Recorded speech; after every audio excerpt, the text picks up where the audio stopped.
Happy Friday, everybody. Welcome to the Michael Cutler Hour. I am your host, Michael Cutler. It is Friday, and it is July 13th. Goodness gracious, Friday the 13th. I hope you've all had a great day and a great week, and I thank you for joining me at the end of the week to play that inevitable game of catch-up. So it's great to be here. For those of you who are familiar with me, you know that I'm a retired senior special agent with what used to be the Immigration and Naturalization Service, the INS, an agency that was swallowed whole, sliced, diced, and spit out as one of the component agencies of what came to be known as the Department of Homeland Security. I came to call it the Department of Homeland Surrender. And boy, oh boy, what a controversy. Imagine having a sovereign country with secure borders. You would think it's common sense, even without the attacks of 9/11, even without the issues of transnational gangs and narcotics pouring across our borders, just on the basis of a need to protect jobs for American workers and make certain that people who enter our country do not pose a threat to our safety or well-being. This has nothing to do with xenophobia, the war cry of the open borders, immigration anarchists. It's all about common sense. So ever since 9/11, again, if you're familiar with me, you know I've been a man on a mission trying to explain immigration, not based on fantasy, not based on fabrication, not based on lies by the exploiters of a very dysfunctional immigration system that I refer to as an example of failure by design, but having spent 30 years performing so many of the tasks that go with enforcing and administering our immigration laws. If you're new to the program, I'll just give you a very quick CV, curricula vitae, my bio, if you will. I began my career in 1971 as an immigration inspector assigned to John F. Kennedy International Airport when I assisted a law firm that was retained by Jan Brewer during the Obama administration. If you recall, SB 1070 was state law that Arizona passed that paralleled federal immigration law, and they were promptly sued by the Obama Justice Department. I provided an extensive declaration to the law firm retained by the governor to defend her and her states against that outrageous lawsuit. And so I described the first 4 years of my career in my declaration as the time that I had my eye to the peephole on America's front door. Following that, during the 4 years, I was assigned for 1 year as an adjudications officer doing the marriage interviews that you've seen in the movies. Not humorous, by the way. That's an element of national security. The 9/11 Commission was very clear about it, and we'll talk about that in a little bit. And then I became a special agent. Back then, we were called criminal investigators. I rotated through every squad within the investigations branch in New York. My very first fraud investigation, which was supposed to be a nothing routine, nothing to see here kind of case, led me to uncover a terror plot in Israel. We prevented the bombing of an oil refinery. Immigration is an important issue. It's not insignificant, not just for America, but for countries around the world. I arrested people working illegally in factories and farms and sweatshops. I spent half my career with the Drug Task Force. First, I did a 4-year stint as the first INS, Immigration and Naturalization Service, agent assigned to the Unified Intelligence Division of DEA, the Drug Enforcement Administration. Pardon me. And then I was promoted to senior special agent and assigned to the Organized Crime Drug Enforcement Task Force. So I had desks at the FBI, DEA, ATF. I worked with foreign governments ranging from the Israeli National Police to the Royal Canadian Mounted Police to British Customs and New Scotland Yard, and even got an award from the Japanese National Police. So I've really seen immigration from a global perspective. I've been before 17 congressional hearings. I provided testimony to the 9/11 Commission. And yet the Anti-Defamation League, and this really frosts my tail, has an article up where they describe me as being anti-immigrant. You should know I was a B'nai B'rith president of a chapter of B'nai B'rith back when I was in high school and college. I've always been a strong proponent for a legal immigration system that provides America with wonderful people from all over the world, but at the same time protects America from those who would come here because they mean us harm or they would take the jobs that Americans very much need. That's what my job was. That's what my perspective is based on. And there are so many fantasies out there, so many lies, but those lies are being told by people who have gains to be acquired, exploiting cheap labor. wanting an immigration system with massive amnesty programs that really turns into a welfare program for immigration lawyers. And we even have immigration lawyers in lofty positions within the House of Representatives and the Senate. We have both sides of the aisle. We have immigration lawyers. And so understand that massive amnesty programs put lawyers to work. The visa requirements put lawyers to work.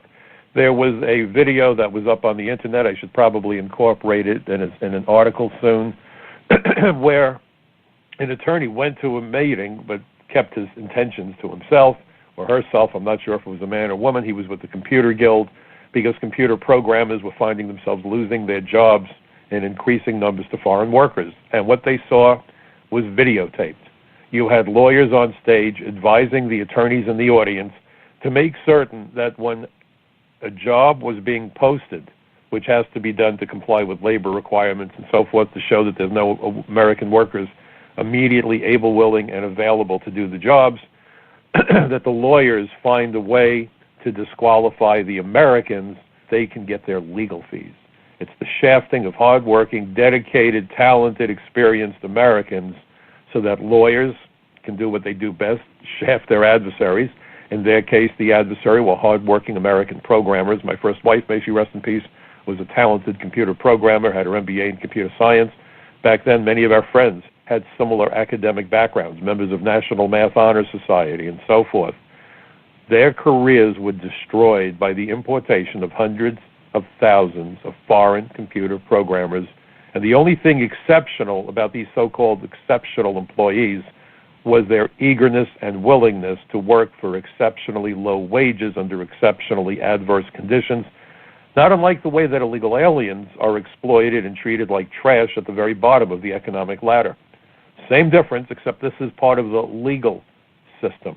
And it's a part of the legal system that the attorneys in Congress want to expand because it makes work for them and their colleagues. This is why the Goodlatte bill, had it passed, would have, believe it or not, solved the immigration crisis in America, because it would have included an additional 55,000 annual visas for high-tech workers, would have given high-tech workers here on non-immigrant visas permanent resident status.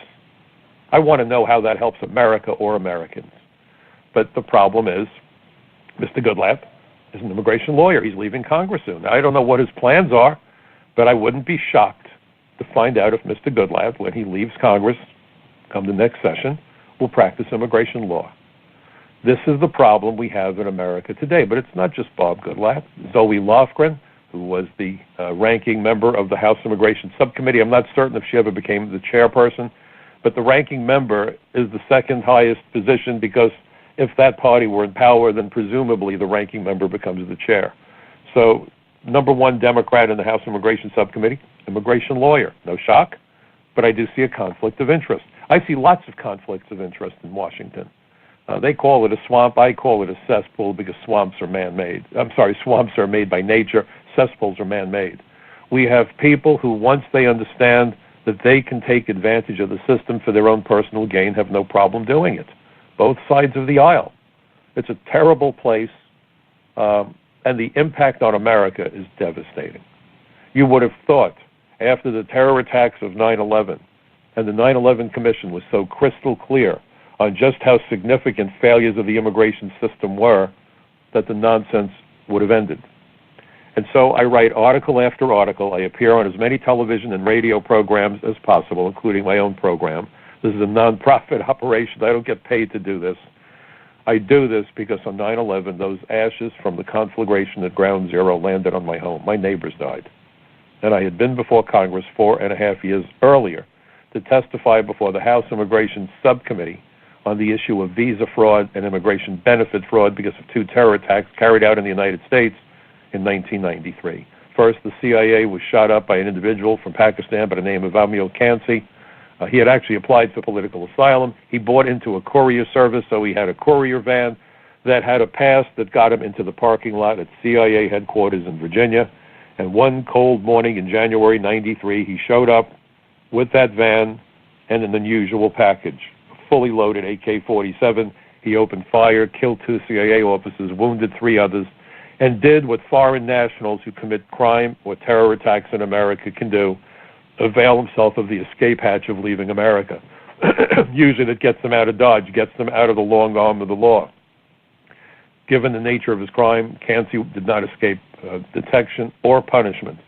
He was dragged back here, put on trial, found guilty, and executed, but it didn't bring the dead back to life, nor did it heal the wounds of those he had injured.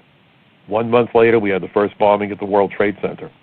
Again, individuals from the Middle East gamed the immigration system, claimed political asylum, got amnesty. For example, Mahmoud Abu Alima, agricultural amnesty. He claimed that he'd worked on a farm in Florida picking beans, when in reality, the closest he ever came to planting anything was a bomb in the garage of the World Trade Center.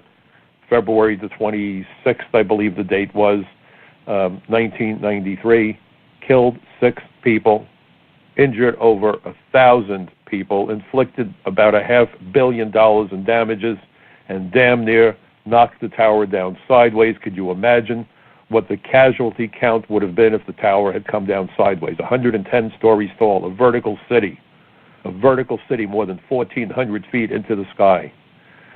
It came down, it didn't come down, nearly did. Engineers had said that had the truck been placed on the other side of the garage, or if they had filled the truck to the top with explosives because it wasn't filled to the top, there was more than a 50-50 chance that that tower would have collided with the other tower. It would have ruptured the seawall, flooding all of lower Manhattan. I don't even want to imagine the casualty count. And the Clinton administration did less than nothing. They implemented a program known as Citizenship USA around 1996, where they ran 1.1 million applications for U.S. citizenship through the system so quickly that many of the applications were approved even before fingerprint checks came back. The law says you're supposed to do good moral character investigations, and the Clinton administration, led, and I use this term very loosely, by Doris Meisner, who thought her job as commissioner of the Immigration Service was to naturalize essentially the world. That's what we did after those attacks, which of course left the door wide open, figuratively and literally, to 9/11. The Bush administration was no better. In creating ICE, the agency that's under such fire right now, the Bush administration, rather than emphasizing immigration enforcement, did everything in its power to destroy immigration enforcement. You see, the difference between these Democrats, some of them, the loons that are jumping up and down yelling abolish ICE, I got to give them credit, because they're telling you what they want.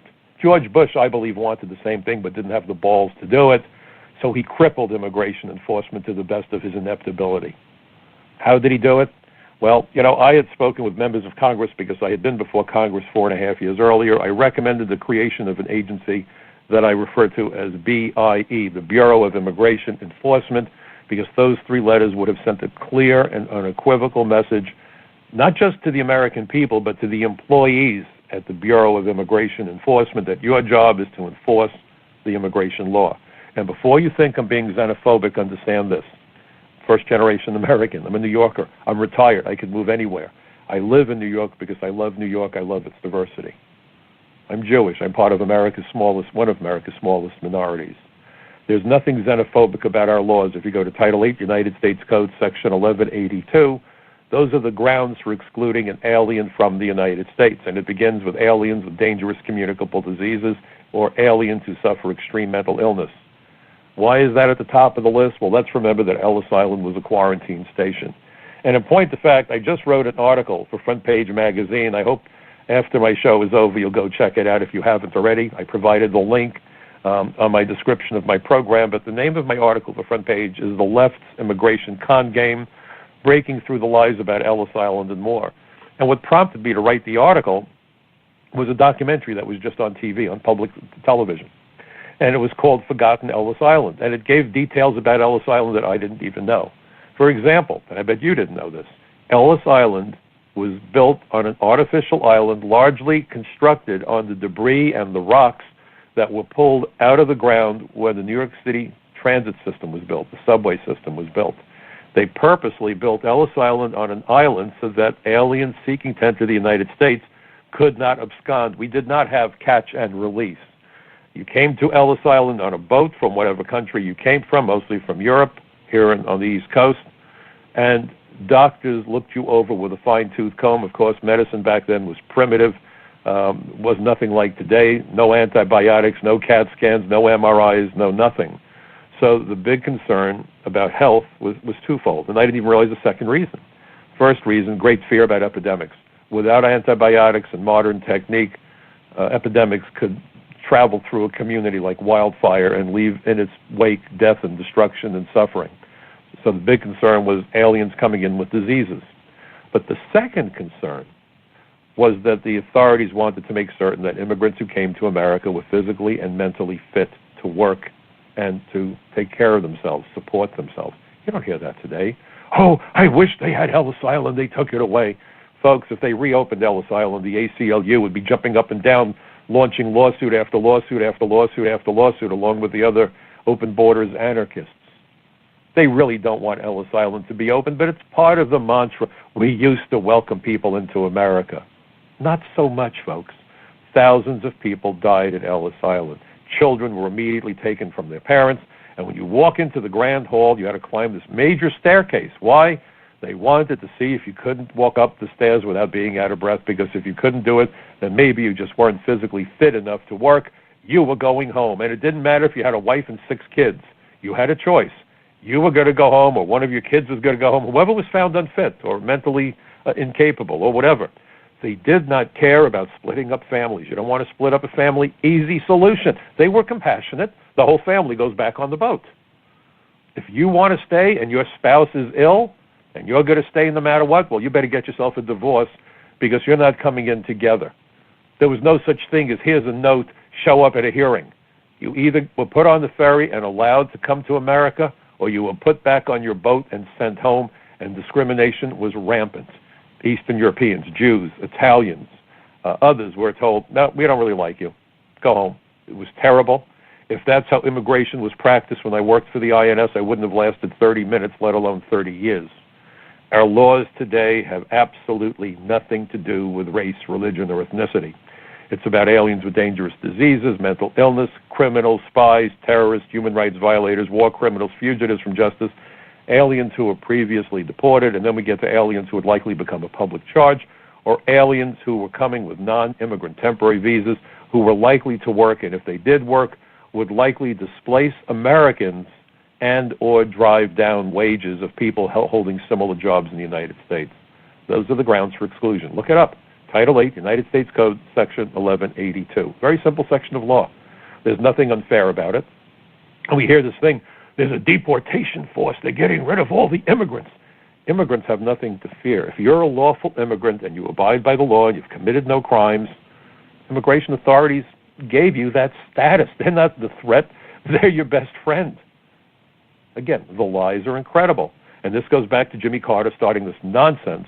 Oh, we're going to call everybody immigrants even if they're illegal aliens. The term alien simply means any person not a citizen or national of the United States. No insult there, but there is clarity. But when you're a swindling con artist, you play with the words to obfuscate the truth. You know, congratulations, you just won a $5 million lottery. Just mail us a check for $10,000 and give us your name, the name of your mother, your first pet, and your mother's maiden name, and your Social Security number, and on and on and on. And it's a scam.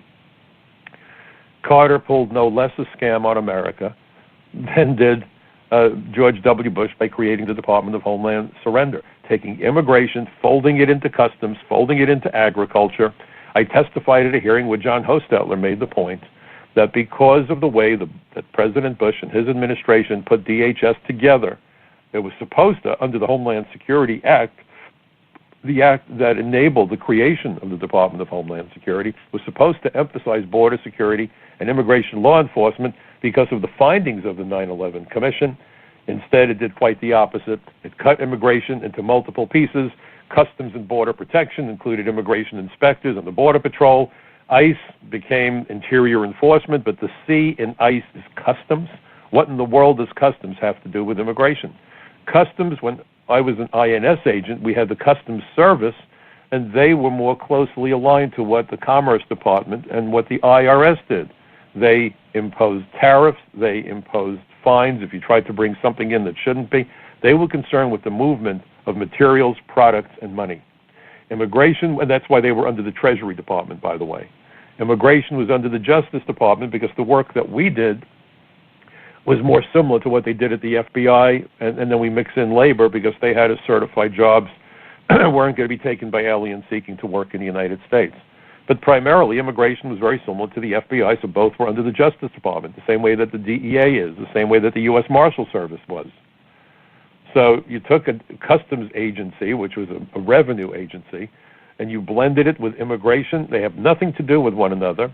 And most of the people, not all, but most of the people put in leadership positions at ICE came from U.S. Customs. Thank you, Mr. Bush. And so they cut the agency into little dysfunctional pieces, and they made certain that immigration law enforcement got the short stick.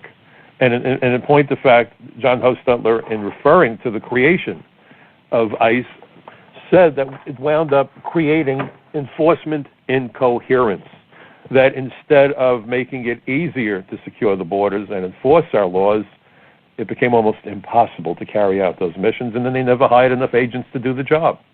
This is failure by design. And Ronald Reagan gave us the first amnesty. And I know there are some of my friends on the conservative side who will say, oh, he regretted it. I'm not so sure he did. I've yet to see it in writing. He also ended basically interior enforcement. We all thought that Ronald Reagan was going to come to town. We were going to hire lots more immigration agents. And my boss went to a meeting, and he came back looking crestfallen. One of the guys remarked that he looked like he'd been to a wake. And we said, hey, what in the world happened? He said, well, we just went to a meeting at the front office, and we just got the word the administration is not hiring any more immigration agents.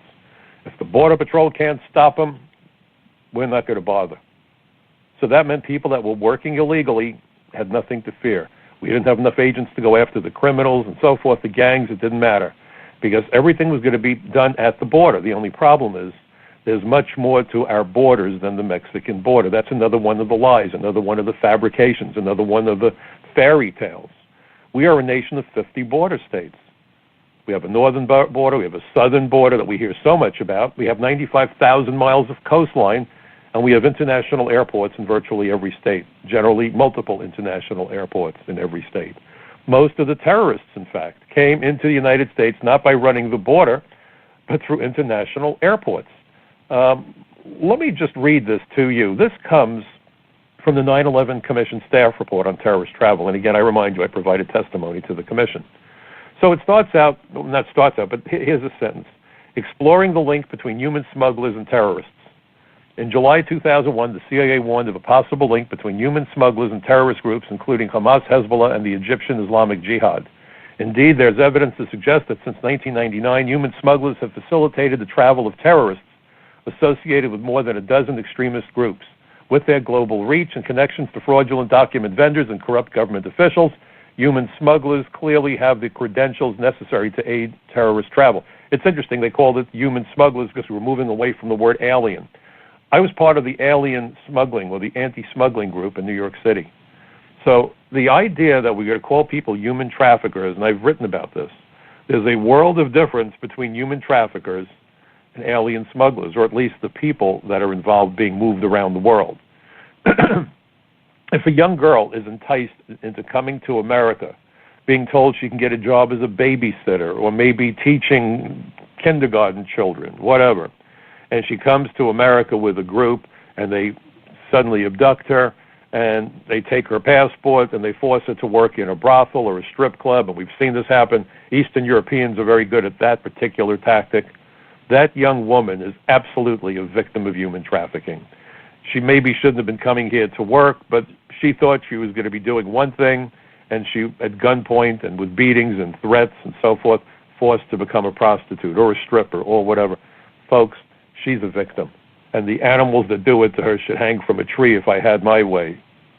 But when someone goes to a smuggler and says, here's $5,000, get me to New York, that individual is not a victim of human trafficking. That individual is a co-conspirator because he's paying someone to help him violate our sovereign borders. But you're not going to see that in the media.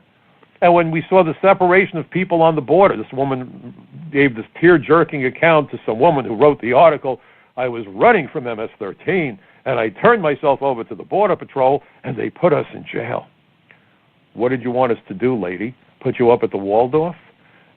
We have an accepted method of entering the United States, Entering a country enables terrorists and criminals to do bad things, and we don't know who you are. If she was undocumented, that means there's no way to determine her true identity or know who she's affiliated with or anything else.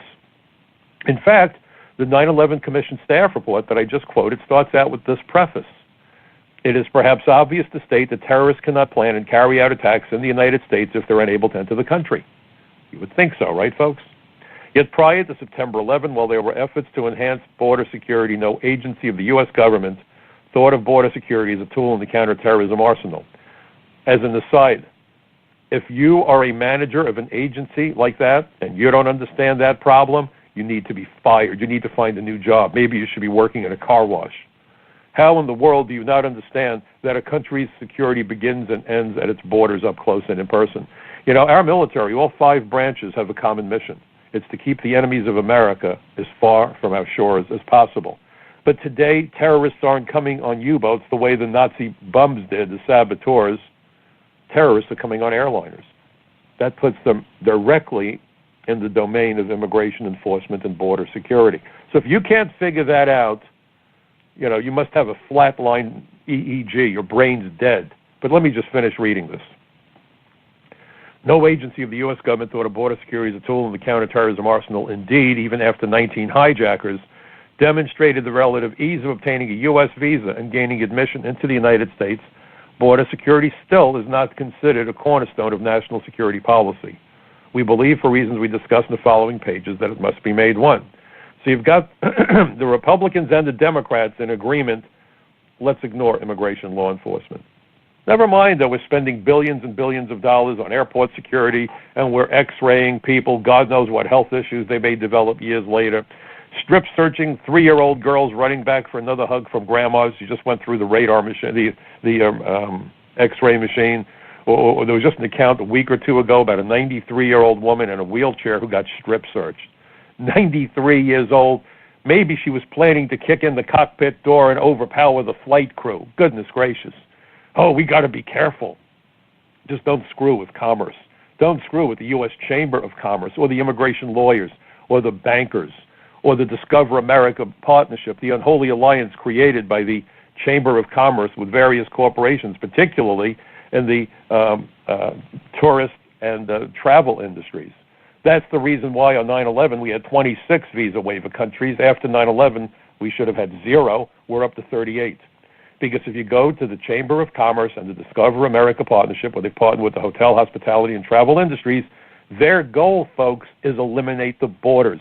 They want every seat on every airplane filled. They want every bed in every hotel filled. They want every seat at every baseball park filled. That's what they want. And if people die along the way, what the hell? I mean, look, the funeral home industry is business, so what the hell? We'll throw them a couple of dead bodies. They can use the business, can't they? We are more concerned about collateral damage in combat zones, and that's why we have smart weaponry, and our pilots are exquisitely trained so that we don't do carpet bombing of density-populated areas, highly density-populated areas, but we do surgical strikes to minimize as much as humanly possible what's known as collateral damage. But in America's towns and cities, collateral damage, not a big deal. We got millions of Americans, so what if we lose a few? That is the cavalier attitude of members of Congress, of the U.S. Chamber of Commerce, and of the globalists, because they just want cheap labor. They want to be able to move people around the world like chess pieces. It's a race to the bottom, and they have fired the starter's pistol, and politicians taking the campaign contributions are doing their bidding. If we took to heart the words of the 9/11 Commission, we would have at least as many ICE agents, immigration agents, and it wouldn't be ICE, it would be BIE. It would be BIE, Bureau of Immigration Enforcement. And we have at least as many of them as we have police officers from New York City. New York City, geographically, is a tiny town. It's a compact town. It's the biggest city in America, but it's a vertical city. Area-wise, it's small, and we have 37,000 police officers for New York City. We used to have over 40,000, and everyone was wringing their hands. Oh, my God, we've cut the numbers down. We only have 37,000. We have about 6,000 ICE agents, give or take, and half of them aren't even doing immigration work. Imagine if New York had 3,000 cops, what that would look like. But you see, that's what the Democratic Party wants. because if people die, it's not a big deal. It'll just give them more justification to say, let's get the guns off the street. Never mind that it doesn't make guns disappear. I'll tell you what, I'll let you in on a secret. If you could pass a law that would make illegal guns evaporate, I will stand shoulder to shoulder with everyone who's demanding that we take away our guns. Let's do it. If all guns could be made to vanish with the stroke of a pen, sign me up. But it's not possible. Human laws require enforcement, and it's far from perfect. God's laws, the laws of nature, are immutable, not our laws. Firearms are essential not only for public safety, protect people, but to protect us against tyranny. Madison, my youngest son, loves quoting Madison. James Madison said that if men were angels, we wouldn't need government. If you call that flotsam and jetsam that occupies Washington and state capitals and city halls around the United States, if you think that they resemble angels, get some psychological counseling quickly. Tonight. Don't even wait for sunrise. So firearms are essential, but understand what happens. Someone commits a murder, it's done with a gun, and the anti-gun crowd comes out. See that? If he didn't have a gun, yes, if he didn't have a gun, he would have used a hatchet, he would have hit somebody over the head with a skillet, maybe he would have poured gasoline on the person and burned them to death. Folks, the lunacy that goes on, and people will start to parrot anything that they're told if it sounds fashionable. They want to be part of the in crowd. You know, what's the latest style in clothing this year? What's the music that we're supposed to listen to? People have to go and figure out what the critics say about a movie. They can't even figure out what movie to watch without seeing what a critic had to say about the film. We are a nation of sheep, a nation of lemmings, and we will follow anybody and everybody off the cliff if they package it properly. Think about the idiots who went and spent good money on the pet rock. If you can sell people a rock in a box, abandon all hope. And that's what America has become, a nation of pet rock owners. Remarkable. And then a year later, if you remember, they made even more money selling a training manual for the pet rock. So you've got the Democrats saying, let's do away with ICE. The Republicans, some of them, are probably saying, well, if only we could. Not all of them, but enough. The people that wanted amnesty, they're on the side of eliminate ICE. Because if you have an amnesty and you don't have the capacity to interview these people, let alone do a field investigation, what do you think the outcome is going to be? Let's put this in perspective. We lost more people on 9/11 to 19 terrorists barely out of their teens than we lost to the entire Japanese fleet at Pearl Harbor on December 7th, 1941. How many times do our officials have to get it wrong for a major mass casualty disaster in America? Just 2 terrorists, 2 pieces of garbage carried out San Bernardino. 2 brothers, 2 pieces of crap carried out the Boston bombing. And they were admitted into the United States legally. In fact, one was a naturalized citizen. One of ICE's responsibilities is to investigate immigration fraud. And yet the Democrats want to do away with it. I guess they like liars who get immigration benefits, but why not? I'm sure there's plenty of voting irregularities to be had, and as long as those people that get citizenship promise to vote for them, I'm going to guess they're happy. But the Republicans are no better because they want the cheap labor, they want the campaign contributions from various corporations and special interest groups, and that's why you saw bipartisan support for comprehensive immigration reform. And 11 years ago, I did a bunch of hearings in the House and Senate about it, and I wrote a piece for the Washington Times where I came to call that piece of legislative detritus the Terrorist Assistance and Facilitation Act. Then Senator Jeff Sessions liked it so much, he quoted me from the floor of the Senate because he understood how dangerous this is. Do the Democrats? I don't know. I really don't know. Did Chuck Schumer and the other 7 gangsters of the Gang of 8 have a clue about this? I really don't know. But it was Schumer's contribution to the Reagan disastrous amnesty, the agricultural provisions, that gave lawful status to Mahmoud Abu Alima, the ringleader of the bombing of the Trade Center in '93. Do you think Chuck learned his lesson? Of course not. Because he's a politician, and what matters to him more than anything in the world is winning the political game, even if it comes at a high price. How many people in Congress, how many people in city halls, how many people at state capitals, governors and city mayors and so forth, really care about these issues? Because if they did, they would stop the nonsense. They would stop the nonsense. Let me read another thing to you, because when you hear this thing about abolishing ICE, and now, of course, the Democrats are backing away. They realize it went too far, but now Fox News is saying, well, there's a poll being done, and Americans are divided. What do we do with ICE? Should we reform it? I stand on the side of reforming ICE. Hire more agents, get customs out of the mix, create the Bureau of Immigration Enforcement. There's nothing unfair about it. What's unfair is that we spend $14 billion a year on Customs and Border Protection to devise a legal immigration system. That's a failure, by the way. Nearly half of all illegal aliens in the United States didn't run the border but came through ports of entry and then violated the terms of their admission. Obviously, the $14 billion isn't paying for a very good system at ports of entry, is it? But that's what they want. I was an inspector for 4 years, and most of my bosses were far more concerned with how long it took me to inspect an arriving alien than whether or not people that we admitted went missing. If we were serious, the bigger concern would have been how many people did you admit that went missing, not why did it take you 1 minute and 18 seconds, Mr. Cutler, when it's only supposed to take a minute. I actually had a supervisor tell me something to that effect back in the 70s, because I had a boss that would stand behind you with a stopwatch. I kid you not. And you would be inspecting the passenger, and he'd be there going click, click, click, and then he'd come up to you and say, Mike, what are you doing? You sent 10 people to secondary for a more detailed investigation so that they could have their baggage searched. Limit the guy to 3 weeks, because back then, you could give them up to 6 months. Limit him to 3 weeks. After 3 weeks, he wants 3 minutes on the other side of the doors. He's wearing his sneakers. They didn't care. Keep the lines moving. Keep the lines moving. Don't you dare slow it down. Well, if the easiest way to dispose of an arriving alien is to admit that alien into the United States, then you wind up where nearly half of all illegal aliens don't run the border but come through ports of entry and violate the terms of their admission. It's all a game. It's all a charade. It's a magic act to create illusions. So let me read this to you so you understand why this is insane. Besides the fact you have people taking jobs Americans need, and then they're sending hundreds of billions of dollars in remittances out of the country when they work here, this is what the 9/11 Commission staff report had to say.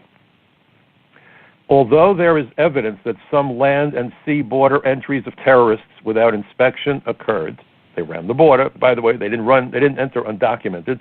That's Orwellian out of Newspeak and the Ministry of Truth. They entered without inspection occurred. These conspirators mainly subverted the legal entry system by entering at airports. In doing so, they relied on a wide variety of fraudulent documents, on aliases, and on government corruption. Because terrorist operations were not suicide missions in the early to mid-1990s, once in the United States, terrorists and their supporters tried to get legal immigration status that would permit them remain here, primarily by committing serial or repeated immigration fraud, by claiming political asylum. What are we finding on the southern border now, folks? Or by marrying Americans. Many of these tactics would remain largely unchanged and undetected throughout the 1990s and up to the 9/11 attack. And now here comes the sentence that I want you to really, really, really listen to carefully. Think about this sentence the next time you see Nancy Pelosi or Chuck Schumer or any of the other Democrats, all the usual suspects, saying we've got to get rid of ICE. We've got to get rid of ICE. We've got to get rid of ICE. Well, here's my answer to that lie, to that, I don't even know how to call this. I mean, this is such an outrage. I'm sputtering just thinking about it. Listen to this, please. Not my words. This is the staff of the 9/11 Commission. These were federal agents, FBI, ATF, immigration agents, and the attorneys who worked for the 9/11 Commission. The commission was convened to make sure it would not happen again. That was the point to the exercise. Now listen to these words. Thus, abuse of the immigration system and a lack of interior immigration enforcement were unwittingly working together to support terrorist activity. I'm going to read that again, and I want you to see those words in your head the next time some piece of trash politician stands there and says, let's do away with immigration law enforcement. We shouldn't be deporting people. We need to find ways to make them work. If you do that, you will fire almost every American and every lawful immigrant and make a mockery of all of our laws and all of our borders. And yet they had a guy on Fox News, on Cavuto, just 2 days ago, immigration lawyer, what else, or should I call him immigration liar? I like that better, immigration liar. Oh, we shouldn't be deporting these people. They're coming to work. Find a way to put them to work. Yes, find a way to displace more Americans and drive down more wages and put more American families on welfare and have them lose their houses to foreclosure. That's what we need to do, folks. That's how you become successful. I'm going to read it again. When you hear the lies, I want you to immediately think of this sentence. Thus, abuse of the immigration system and a lack of interior immigration enforcement were unwittingly working together to support terrorist activity. Unwitting then, certainly not unwitting now. Did they read the 9/11 Commission report? Maybe it needs to be required reading. When I was an agent and there was a change in law or a change in procedures or a court order came out that affected the way we did the job, they didn't just hand me a piece of paper and say, here you go, Mike, have a nice day. You signed for it. And the reason you signed for it is if you went out and did something contrary to that change, you were accountable. You could have lost your job. You could have been criminally prosecuted. If they stopped a particular procedure and you did it anyway, you signed that notice, they had you by the short hairs and they would never let go, I promise you, nor should they. Maybe, just maybe, we ought to have every goddamn member of Congress sign for the 9/11 Commission report and then be held criminally responsible if they violate its provisions. How's that for an interesting thought? The statements they make are reckless.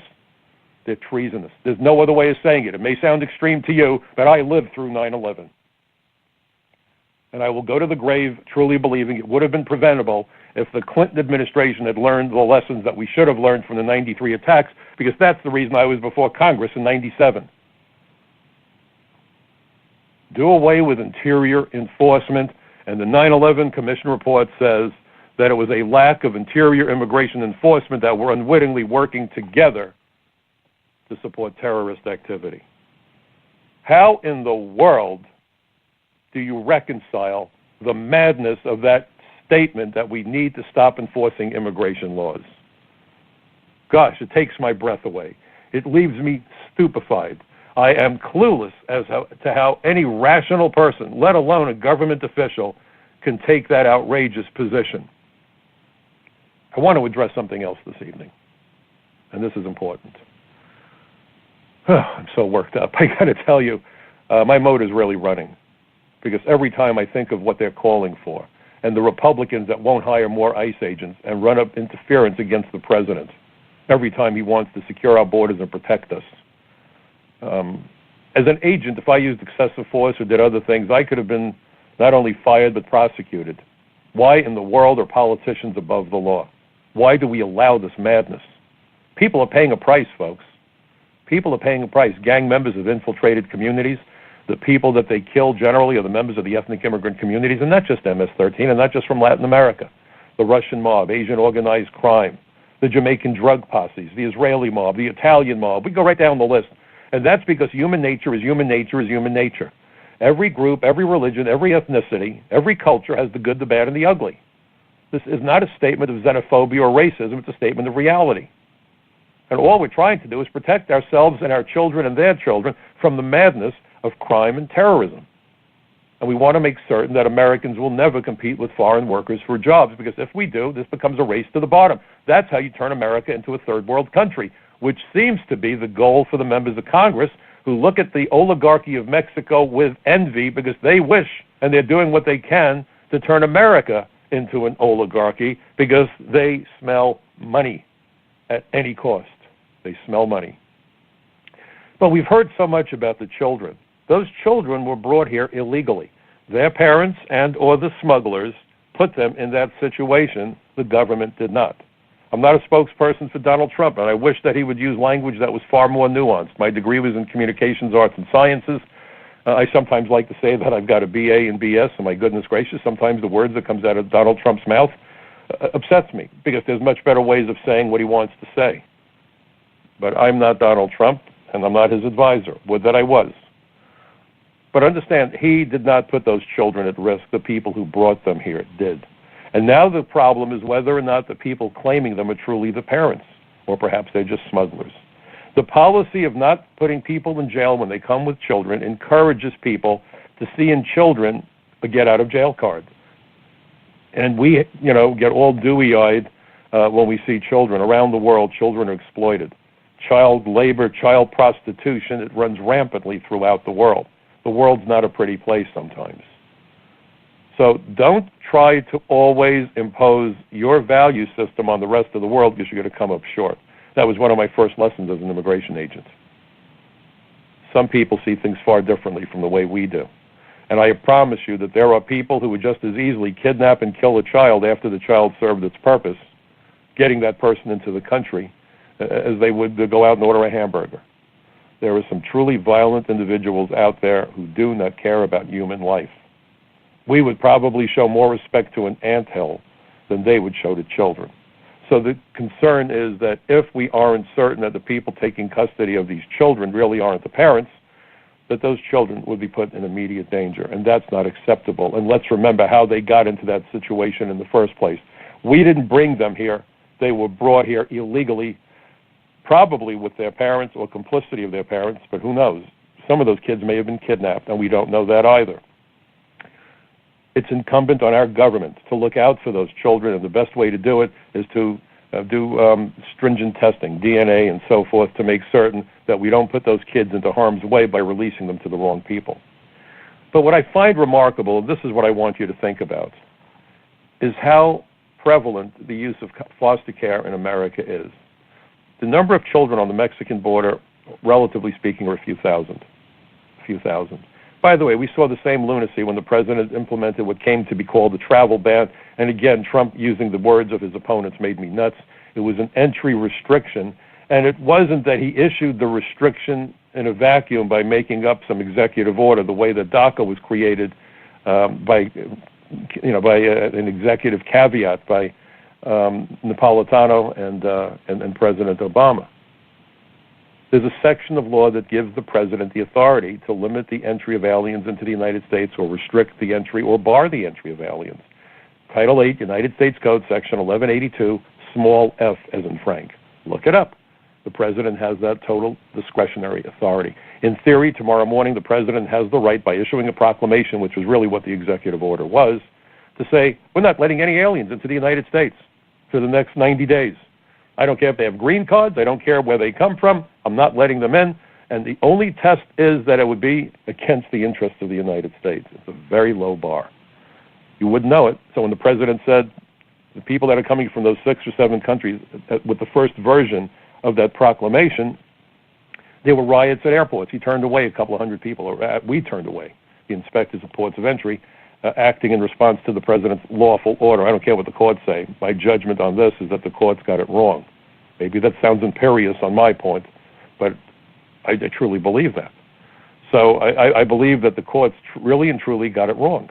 And so there were a couple of hundred people turned away, and immediately everyone went nuts, and they said, oh, my God, those people had visas, and they weren't allowed to enter the United States. Well, in point of fact, every day, hundreds, if not thousands, of aliens with visas are denied entry at ports of entry because the inspector at the port of entry makes a determination that the alien is inadmissible for one reason or another, again, based on Title 8, United States Code, Section 1182.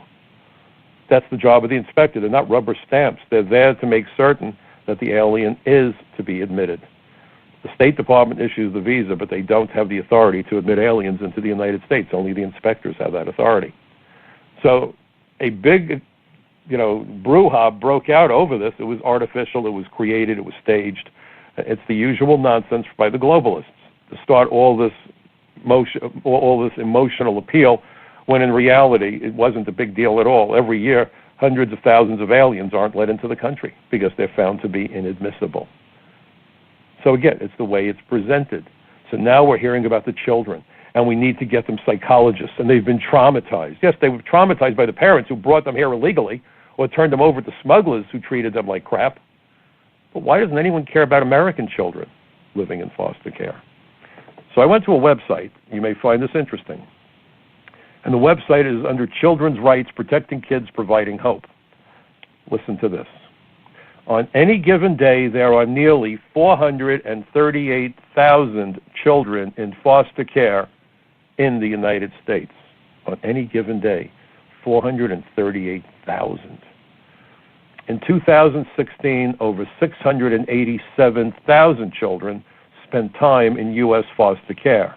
On average, children remain in state care for nearly 2 years. Here, the concern was 40 days. 2 years. And 6% of children in foster care have languished there for 5 or more years. Despite the common perception that the majority of children in foster care are very young, The average age of kids entering care is 7. In 2016, more than half of children entering U.S. foster care were young people of color, American minorities. Where are the churches and all these civic organizations racing to help roughly 500,000 American kids in foster care? What happened? 500,000. 500,000 between those numbers, ballpark figure. No one says a word. Did it make headlines? Did you even know about it before I told you? No, because no one gives a rat's tail. The only reason they care about the kids on the border has nothing to do with the kids. It's to get people angry that we have an immigration system and that we enforce our immigration laws. That's what the outrage for them is, not the children. The children are a tool. If they cared about children separated from parents, why the hell aren't they worried about those 438,000 kids who are currently in foster care today? Not a word. Not a word. Americans are disposable, expendable. It's the foreign nationals we need because they are the ones that will work for cheap labor. They are the ones that will run to the immigration lawyers. They are the ones that will move money out of the economy and fill the coffers of banks and money wire services.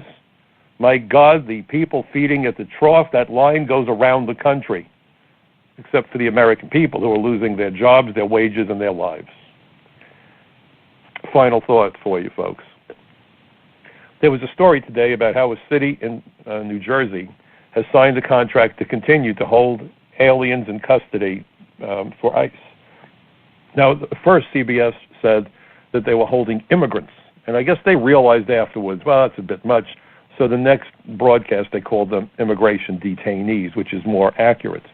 But it started again with that mythological, oh, we're holding the immigrants. Yeah, sure. But what's remarkable was the mayor of the town was furious. He said that to take money from ICE is blood money because ICE operates outside the Constitution. That's what we keep hearing.